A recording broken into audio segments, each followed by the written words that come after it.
Hi everyone, welcome to back my channel. और आज हम लोग पढ़ने वाले हैं जो कि पीजीटी का जो पहला टॉपिक दिया है वो दिया है अर्थव्यवस्था की ढांचा। तो अर्थव्यवस्था का जो ढांचा दिया है, ठीक है, उसका ढांचा। और दूसरा पढ़ना है राष्ट्रीय आय का लेखीकरण। तो ये दो टॉपिक में से आज हम एक टॉपिक क्लियर करने वाले हैं जो कि अर्थव्यवस्था का जो ढांचा है, इससे आपका पूरा कंप्लीट हो जाएगा। तो चलिए शुरू करते हैं। सबसे पहले अर्थव्यवस्था का ढांचा देखना कि अर्थशास्त्र होता क्या है। तो अर्थशास्त्र का शाब्दिक अर्थ अगर देखा जाए तो ये धन का शास्त्र होता है, अर्थात धन का अध्ययन को हम अर्थशास्त्र कहते हैं। अर्थशास्त्र के अंतर्गत धन एवं उससे संबंधित सभी पक्षों का समग्र अध्ययन एवं विश्लेषण किया जाता है, मतलब धन से संबंधित विषयों का अध्ययन किया जाता है। नेक्स्ट कहता है कि अर्थशास्त्र के 5 प्रमुख स्तंभ में पिलर है। कौन कौन? तो पहला कहता है उत्पादन है, उपभोग है, वितरण है, विनिमय है, लोकवित्त है। ये 5 क्या हैं? तो अर्थशास्त्र के स्तंभ है, अर्थात पिलर हैं। ठीक है, अब नेक्स्ट आगे बढ़ते हैं सर। जो मेन टॉपिक है वो है हमारा अर्थशास्त्र की परिभाषा के संबंध में विद्वानों का मत। ठीक है, कहता है अर्थशास्त्र, ठीक है, अर्थशास्त्र की परिभाषा के संबंध में विद्वानों का मत। अल्फ्रेड मार्शल के अनुसार अर्थशास्त्र मनुष्य के व्यवहार का अध्ययन है। ठीक है, नेक्स्ट कहता है कि एडम स्मिथ अर्थशास्त्र धन का विज्ञान है। रॉबिन्स अर्थशास्त्र एक विज्ञान है जो मानव व्यवहार तथा उसकी आवश्यकताओं इच्छाओं को क्या करता है? वैकल्पिक प्रयोग के बीच संबंधों का अध्ययन करता है। तो ये सब थोड़ा सा जानकारी रखना, चूँकि ये सब आ सकता है। तो नेक्स्ट हम बात करें थोड़ा सा कि एडम स्मिथ, जो कि वह चीज़ है, एडम स्मिथ कहता है कि 1723 से 1790 की बात करें तो अर्थशास्त्र का जनक इसे कहा जाता है। एडम स्मिथ को अर्थशास्त्र का जनक कहा जाता है। उसकी पुस्तक an inquiry into the nature and causes of the wealth of nations में 1776 में लिखा था। ठीक है, शास्त्रीय अर्थशास्त्र का प्रारंभ माना जाता है। अब थोड़ा सा आगे बढ़ते हैं तो मिलेगा अर्थशास्त्र विज्ञान के रूप में, ठीक है, और कला के रूप में। तो ये सब थोड़ा सा आपको उतना जानने की जरूरत नहीं है, लेकिन ये तो जानना जरूरी है कि जो अर्थशास्त्र है, ठीक है, सैमुअल्सन के अनुसार से अर्थशास्त्र कला समूह के प्राचीनतम अर्थात सभी सामाजिक विज्ञानों की रानी है। सभी सामाजिक विज्ञानों की रानी कहा जाता है अर्थशास्त्र को, सैमुअल्सन के अनुसार। अब हम आगे बढ़ते हैं।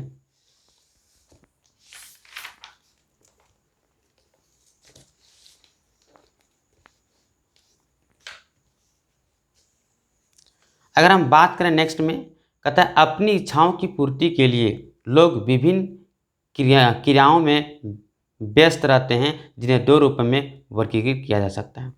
कहता है लोग अपनी इच्छाओं की पूर्ति के लिए लोग विभिन्न क्रियाओं की व्यस्त रहते हैं, वे अनेक सारे कामों को करने में व्यस्त रहते हैं जिन्हें 2 रूपों में वर्गीकृत किया जा सकता है। पहला है आर्थिक क्रिया, थोड़ा सा आगे बढ़ते हैं। हाँ, पहला है आर्थिक क्रिया और दूसरा है अनार्थिक क्रिया। आर्थिक क्रिया क्या? तो मानव द्वारा धन व संपत्ति से संबंधित सभी क्रियाएं, मतलब हम मानव द्वारा जो धन व संपत्ति से संबंधित जितनी भी क्रियाएं होता है उसे आर्थिक क्रियाएं कहते हैं, मतलब इससे धन की प्राप्ति होती है। नेक्स्ट कहता है, आगे हम बात करें अनार्थिक क्रियाएं, तो मानव द्वारा सामाजिक, धार्मिक, भावनात्मक आवश्यकताओं की पूर्ति के उद्देश्य से किया जाता है, इसे हम अनार्थिक क्रियाएं कहते हैं। ठीक है, अब बात करें हम सर आर्थिक क्रियाएं जो होता है, ठीक है, ये अर्थव्यवस्था की क्रियाएं हैं। उत्पादन, विनिमय, लोक, राजस्व, उपभोग, वितरण, ये अर्थव्यवस्था की क्रियाएं हैं। अब जो है एक नया टॉपिक निकल के आता है, वो आता है उत्पादन क्या है, प्रोडक्शन किसे कहते हैं। तो यह एक ऐसी आर्थिक क्रिया इसमें वस्तु की उपयोगिता या वस्तु के महत्व में वृद्धि की जाती है। मतलब प्रोडक्शन का मतलब कि ऐसी आर्थिक क्रिया जिसमें वस्तु की उपयोगिता, वस्तु का जो उपयोगिता करते हैं हम लोग, उपयोगिता बनाते हैं, या वस्तु के महत्व में वृद्धि कर देते हैं। जब वस्तु के महत्व को बढ़ा देते हैं कुछ बना करके, तो उसे है ना, उसे हम उत्पादन करते हैं। मान लीजिए कोई लकड़ी है, उसको बढ़ी ने फर्नीचर है ना, उसको अच्छे से तरीके से मान लीजिए कुछ फर्नीचर बनाया, चाहे पलक बनाया, चाहे दरवाज़ा खिड़की बनाया, तो ये प्रोडक्शन कला चूँकि उसको मूल्य में वृद्धि कर दी बनने के बाद।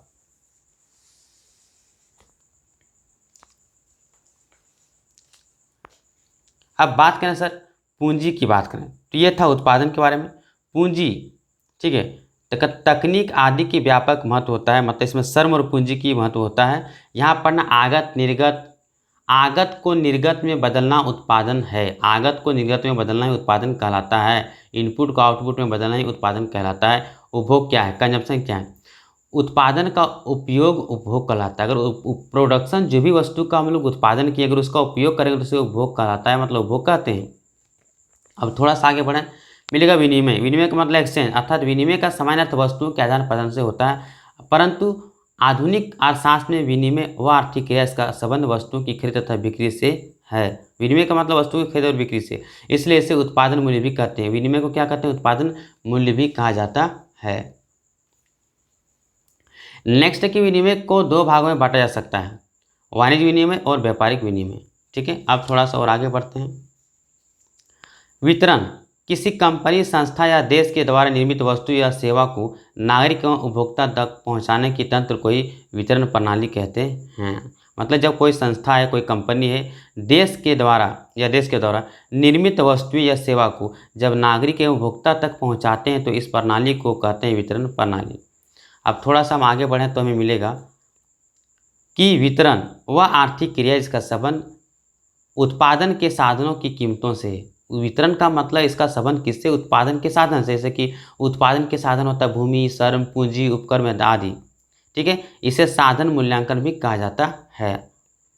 आगे बढ़ते हैं सर, लोक राजस्व। इसके अंतर्गत लोक आय, लोक व्यय, वित्तीय प्रशासन और लोक ऋण संबंधित समस्याओं का अध्ययन होता है। अब नेक्स्ट पेज हम देखने वाले हैं, कहता अर्थशास्त्र की शाखाएं, इसके ब्रांचेज, व्यष्टि अर्थशास्त्र, समष्टि अर्थशास्त्र। ठीक है, तो व्यष्टि अर्थशास्त्र किससे कहते हैं, इसमें एक व्यक्तिगत की इकाई का अध्ययन होता है। ठीक है, जिसमें एक व्यक्तिगत, एक छोटे आर्थिक इकाइयों का अध्ययन करते हैं, उसे हम व्यष्टि अर्थशास्त्र कहते हैं। अर्थात अर्थशास्त्र के प्रणेता अर्थात इसका जो जन्मदाता है इसका है एडम स्मिथ। ठीक है, एडम स्मिथ को इकोनॉमिक्स का फादर माना जाता है या व्यष्टि अर्थशास्त्र का प्रणेता भी माना जाता है। व्यक्ति और व्यक्तियों के छोटे समूह की आर्थिक क्रियाओं का अध्ययन व्यष्टि अर्थशास्त्र कहलाता है। नेक्स्ट आते हैं सर, विशेष सामग्री में क्या व्यष्टि अर्थशास्त्र और समष्टि अर्थशास्त्र में अंतर। यहाँ पे समष्टि अर्थशास्त्र भी दिया है। ठीक है, समष्टि अर्थशास्त्र का मतलब जब इसका अध्ययन हम बड़े पैमाने पर करते हैं, पूरे देश के लेवल में करते हैं, जैसे कि बेरोजगारी के बारे में, रोजगार के बारे में, गरीबी के बारे में, इत्यादि के बारे में, है ना, तो ये सब हो जाता है हमारा समष्टि अर्थशास्त्र। अब बात करते हैं समष्टि व्यष्टि में। कहता है व्यष्टि अर्थशास्त्र में व्यक्तिगत आर्थिक इकाइयों का अध्ययन किया जाता है, जबकि समष्टि अर्थशास्त्र में संपूर्ण अर्थव्यवस्था का एक समग्र इकाई के रूप में अध्ययन किया जाता है।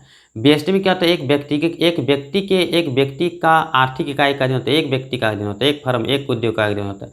लेकिन समष्टि में क्या होता है, संपूर्ण अर्थव्यवस्था का इकाई का अध्ययन किया जाता है। तेजी और मंदी, व्यष्टि अर्थशास्त्र में व्यक्तिगत फर्म, उद्योग या व्यापारिक इकाई में तेजी या मंदी की विवेचना होती है, जबकि अर्थशास्त्र के समष्टि अर्थशास्त्र में द्वारा संपूर्ण आर्थिक मंदी तथा आर्थिक तेजी का स्पष्टीकरण किया जाता है। नेक्स्ट है तो उपयोगिता। उपयोगिता क्या है इसका, तो व्यष्टि अर्थशास्त्र केवल एक स्थान विशेष के लिए उपयोगी है, जबकि समष्टि अर्थशास्त्र अंतर्राष्ट्रीय के लिए उपयोगी है। नेक्स्ट हम बात करते हैं विश्लेषण में क्या था। व्यष्टि अर्थशास्त्र कीमत विश्लेषण में संबंध रखता है, जबकि समष्टि अर्थशास्त्र का लक्ष्य आय का विश्लेषण करना होता है। निर्देशन, व्यष्टि अर्थशास्त्र व्यक्तिगत कीमत, उत्पादन, उपभोग आदि की ओर निर्देश देता है, जबकि समष्टि अर्थशास्त्र सामान्य कीमत स्तर, राष्ट्रीय आय के संपूर्ण स्तर का निर्देश देता है। अब हम लोग थोड़ा सा आगे की ओर बढ़ जाते हैं। अर्थशास्त्र की ढांचा में और क्या क्या पढ़ना है तो देखते हैं। नेक्स्ट है कि समष्टि अर्थशास्त्र, कहता है मैक्रो शब्द की उत्पत्ति ग्रीक शब्द मैक्रो से हुई, जिसका अर्थ होता है बृहद या बड़ा। इस प्रकार से ओवरऑल देखा जाए तो समष्टि अर्थशास्त्र वह शास्त्र इसमें क्षेत्रीय, राष्ट्रीय या अंतर्राष्ट्रीय व्यवस्थाओं के अंतर्निर्भर तथा अन्योन्याश्रितता समझने का प्रयास किया था। अर्थात समष्टि अर्थशास्त्र की वह शाखा इसके अंतर्गत संपूर्ण अर्थव्यवस्था का समग्र रूप से अध्ययन किया था, उसे समष्टि अर्थशास्त्र कहते हैं। लेकिन एक मिनट थोड़ा सा इधर भी देख लेते हैं, कुछ वीवीआई पॉइंट है। अर्थशास्त्र का एक अलग शाखा के रूप में समष्टि अर्थशास्त्र को आरंभ करने का श्रेय ब्रिटिश अर्थशास्त्री अर्थात जॉन मेनार्ड किन्स को जाता है। अर्थात समष्टि अर्थशास्त्र के जो जन्मदाता उसको हैं जॉन मेनार्ड किन्स को माना जाता है।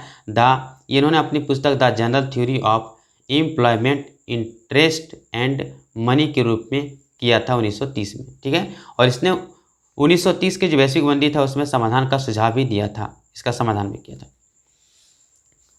नेक्स्ट है सर, बताइए अर्थव्यवस्था तो अर्थव्यवस्था का सिंपल सा होता है कि जब किसी देश के संदर्भ में जब हम किसी विशेष क्षेत्र या किसी देश के संदर्भ में उसके अर्थशास्त्र का अध्ययन करते हैं तो उसे अर्थव्यवस्था कहते हैं, या अर्थशास्त्र का अध्ययन जब किसी देश के संदर्भ में करते हैं तो उसे अर्थव्यवस्था कहते हैं।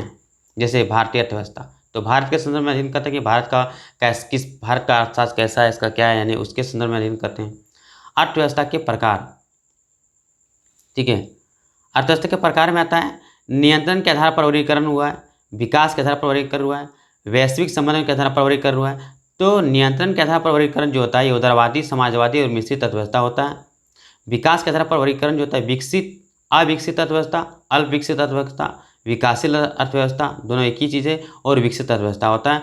और वैश्विक संबंध के आधार पर खुली और बंद, ये दो अर्थव्यवस्था होते हैं। ये हो गया अर्थव्यवस्था के प्रकार, टाइप। अब इसी को एक करके पढ़ना है। उदारवादी अर्थव्यवस्था क्या कहता है? उदारवादी अर्थव्यवस्था का मतलब अर्थव्यवस्था में पूंजी, निवेश, उत्पादन के साधनों, उत्पादन के वितरण, धन इनके मतलब इसमें उदारवादी में होता है कि पूंजीपतियों का बाजार पर नियंत्रण होता है, इसलिए इसको उदारवादी और पूंजीवादी अर्थव्यवस्था भी कहते हैं। नेक्स्ट है कि सर ये पूंजीवादी अर्थव्यवस्था इसे कहते हैं, है ना, उदारवादी अर्थव्यवस्था भी कहते हैं। अब आगे बढ़ें तो हमें मिलेगा दूसरा पॉइंट।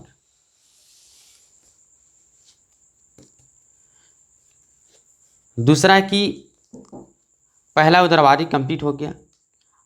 समाजवादी अर्थव्यवस्था, समाजवादी अर्थव्यवस्था में समस्त आर्थिक गतिविधियों का संचालन, नियंत्रण सरकार के द्वारा किया जाता है। मतलब इसका देख रेख, कंट्रोल जो भी करेगा वो सरकार करेगा। उत्पादन के साधनों, उत्पादन के वितरण पर सार्वजनिक स्वामित्व होता है, ना कि निजी। ठीक है, इसमें सभी उत्पादन में उनके वितरण का सार्वजनिक स्वामित्व होता है, मतलब सभी लोगों का स्वामित्व होता है, सभी लोग मालिक होते हैं, एक नहीं होते। अब नेक्स्ट बात करते हैं हम उदारवादी, समाजवादी, मिश्रित। तो हमने ये बता दिया उदारवादी अर्थव्यवस्था, समाजवादी अर्थव्यवस्था और मिश्रित बता, तो मिश्रित मतलब दोनों मिलके कहता है उदारवादी अर्थव्यवस्था में अहस्तक्षेप की नीति और निजी स्वामित्व होता है। इसमें अहस्तक्षेप होता है, इसका मतलब सरकार हस्तक्षेप नहीं करती है। समाजवादी में सरकार का हस्तक्षेप होता है, मतलब सरकार ही खुद मालिक है संसाधन का। संसाधनों पर राज्य और निजी दोनों क्षेत्र का स्वामित्व होता है मिश्रित अर्थव्यवस्था में। प्रतियोगिता पर बल देता है, मतलब कंपटीशन होता है यहाँ, उस पर बल देता है।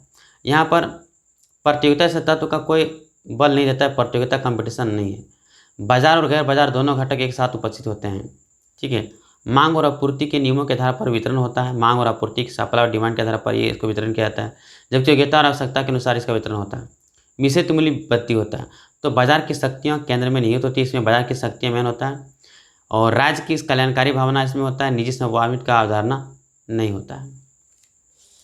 अब बात करें हम विकास के आधार पर वर्गीकरण, तो विकसित अर्थव्यवस्था होता है विकास के आधार पर, विकासशील अर्थव्यवस्था होता है, और 3 नंबर में आता है आपका विकसित अर्थव्यवस्था। ठीक है, तो चलिए अब हम लोग देखते हैं कि क्या है। तो विकसित अर्थव्यवस्था का वर्गीकरण विकसित, अविकसित, विकासशील और विकसित अर्थव्यवस्था 3 होते हैं। अविकसित का मतलब क्या हो गया? अविकसित का मतलब हो गया कि भैया उसमें प्राकृतिक, भौतिक और मानवीय में से कोई किसी क्षेत्र का मतलब विकास नहीं हुआ है, वो तीनों के तीनों में से ना के बराबर है, जैसे कि रेगिस्तान, ध्रुवीय क्षेत्र। विकासशील अर्थव्यवस्था में क्या होता है कि जो अर्थव्यवस्था है इसमें जो भी देश या जो भी क्षेत्र होगा ये अल्प विकसित या विकासशील देश होता है, मतलब जहाँ पर अप्रयुक्त अथवा अर्धप्रयुक्त मानव शक्ति हो अथवा दूसरी ओर अप्रयुक्त प्राकृतिक संसाधनों में की कम या अधिक मात्रा में उपलब्ध पाई जाती हो। मतलब अधिक मात्रा में उपलब्धता पाई जाती है, संसाधनों की कमी की कम या अधिक, या तो कम मिलेगा तो अधिक मिलेगा। नेक्स्ट बात करते हैं विकसित अर्थव्यवस्था। तो उन स्थानों, देशों को विकसित कहा जाता है जहां उत्पादन की तीनों साधन जैसे प्राकृतिक है, मानव है और भौतिक पर्याप्त मात्रा में उपलब्ध होता है, उसे हम विकसित अर्थव्यवस्था कहते हैं। नेक्स्ट आता है मिश्रित। मिश्रित का मतलब होता है कि भैया उदारवादी और समाजवादी दोनों अर्थव्यवस्था को जब मिला देंगे तो उसको मिश्रित अर्थव्यवस्था कहते हैं। सार्वजनिक क्षेत्र और निजी क्षेत्र दोनों होता है इसमें। मिश्रित अर्थव्यवस्था में सरकार व्यापार की व्यक्तिगत स्वतंत्रता या समाज के वंचित पिछड़े वर्ग के कल्याण के लिए किया जाता है, जैसे कि मिश्रित अर्थव्यवस्था को संकल्पना वर्ष 1929 में महामंदी के कारण उत्पन्न हुई थी। मिश्रित अवस्था हर जगह, तो जॉन मेनार्ड किन्स के विचारों से प्रेरित थे लोग। आगे बढ़ते हैं, इसके हम लोग क्या है, क्योंकि ये बहुत ही लंबा है तो थोड़ा सा आप लोग को शॉर्ट में जल्दी बताना होगा, क्योंकि अगर हम एक ही चीज़ को डिटेल से ज़्यादा पढ़ेंगे तो थोड़ा सा टाइम लेट हो जाएगा। बात करें कि सर वैश्विक संबंधों के आधार पर वर्गीकरण, तो वैश्विक संबंधों के आधार पर होता है बंद अर्थव्यवस्था और खुली अर्थव्यवस्था। ठीक है, दो अर्थव्यवस्था होता है। तो बंद का मतलब हो गया कि वैसे अर्थव्यवस्था जिसके किसी प्रकार का आर्थिक संबंध नहीं रखता है, जैसे आयात निर्यात की गतिविधियां शून्य होती, मतलब आयात निर्यात होता ही नहीं है, जैसे उत्तर कोरिया एग्जाम्पल में। खुली अर्थव्यवस्था में क्या होता है कि जिसमें आयात निर्यात होता है, इससे अर्थव्यवस्था में वस्तु सेवाओं का अन्य देशों से क्या होता है कि मतलब वो प्रवाह होता है, आता जाता है। तो ये उत्पादन, उपभोग और पूंजी निर्माण ये लेन देन से प्रभावित होता है, जैसे हांगकांग, सिंगापुर। आयात निर्यात पर न्यूनतम प्रतिबंध रहता है, मतलब आयात निर्यात होता है लेकिन बहुत कम होता है, ज़्यादा नहीं होता है। ठीक है, इस पर प्रतिबंध होता है लेकिन कम प्रतिबंध होता है। आधुनिक विश्व की लगभग सभी अर्थव्यवस्थाएं खुली अर्थव्यवस्था, अभी जितने भी अर्थव्यवस्था है सभी आपको सभी अधिकतर मिलेगा खुली अर्थव्यवस्था मिलेगा। तो ये था बंद और खुली अर्थव्यवस्था का अंतर, तो उसी को उसको देखना नहीं, उसको तो समझा दें। अब बात करते हैं अर्थव्यवस्था का क्षेत्र क्या होता है। तो अर्थव्यवस्था का जो क्षेत्र होते हैं वो तीन होते हैं, प्राथमिक क्षेत्र, द्वितीय क्षेत्र, तृतीय क्षेत्र। ठीक है, तो प्राथमिक क्षेत्र में कृषि से संबंधित रहेगा, कृषि, वानिकी, मत्स्य, खनन और उत्खनन। द्वितीय क्षेत्र में क्या होगा, निर्माण, विनिर्माण, विद्युत, गैस एवं जलापूर्ति। तृतीय क्षेत्र में क्या होगा, सेवा क्षेत्र, इसको सेवा क्षेत्र भी कहते हैं, इसको औद्योगिक क्षेत्र कहते हैं। तो परिवहन, संचार, बैंकिंग, बीमा, भंडारण, व्यापार, औद्योगिक संचार इत्यादि। प्राथमिक क्षेत्र और द्वितीय क्षेत्र, तृतीय क्षेत्र खत्म हो गया। अब बात करते हैं सर प्राथमिक क्षेत्र, तृतीय क्षेत्र के अलावा एक यहाँ 4 नंबर में आता है आपका चतुर्थ क्षेत्र। ठीक है, चतुर्थ क्षेत्र, जैसे कि चतुर्थ क्षेत्र में क्या होता है कि अर्थव्यवस्था के सभी क्षेत्र जैसे बौद्धिक गतिविधियों को शामिल किया जाता है, जैसे सरकार, संस्कृति, पुस्तकालय, अनुसंधान, शिक्षा, सूचना, प्रौद्योगिकी इत्यादि। समाज, पंचम क्षेत्र में क्या आता है कि समाज और अर्थव्यवस्था कुछ स्तरीय निर्णय लेने वाले संस्थानों को पंचम क्षेत्र भी कहते हैं, जैसे सरकार, विश्वविद्यालय, मीडिया, विज्ञान और गैर लाभकारी संस्थाएं इत्यादि। तो ये चौथा और पांचवा क्षेत्र को थोड़ा सा हम देख लिए। ओह, बिजली चल गई तो थोड़ा सा वेट करेंगे हम लोग।